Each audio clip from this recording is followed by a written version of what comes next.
Hello hi అండి. మళ్ళీ కొత్త విషయం. Indian army or naval air force ఎప్పుడైనా మన సినిమాలో చూసినప్పుడు వాళ్ళు మందు తాగినట్టు సిగరెట్ తాగుతున్నట్టు అలా చూపిస్తారు హీరోస్ కానీ ద ఆఫీసర్స్ కానీ.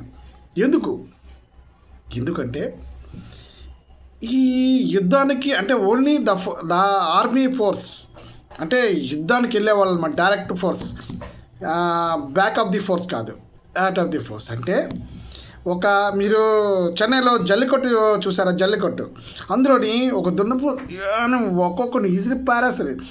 అలాంటిగా ఒక మనుషులు తయారు చేస్తారనమాట. వాళ్ళు ఎక్సర్సైజ్, మందు, సిగరెట్ ఇలాంటివన్నీ ఉంటాయి కదా, వాళ్ళని అన్నీ వీలుంటాయి నేర్చుకుంటారు, లేకపోతే నో ప్రాబ్లం. మొత్తం ఎక్సర్సైజ్ మాత్రం కంపల్సరీ. ఇవన్నీ చేసి ఒక సంసారం తప్ప మిగతావన్నీ తయారు చేసి ఒక రౌడీ ఇలా తయారు చేసి అవతలాన్ని కుళ్ళి పారేయడానికి అన్నమాట తయారు చేస్తారు.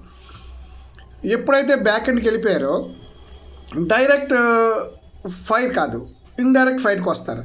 వచ్చినప్పుడు వాళ్ళకి ఫ్యామిలీ పెళ్లి చేసుకోవచ్చు.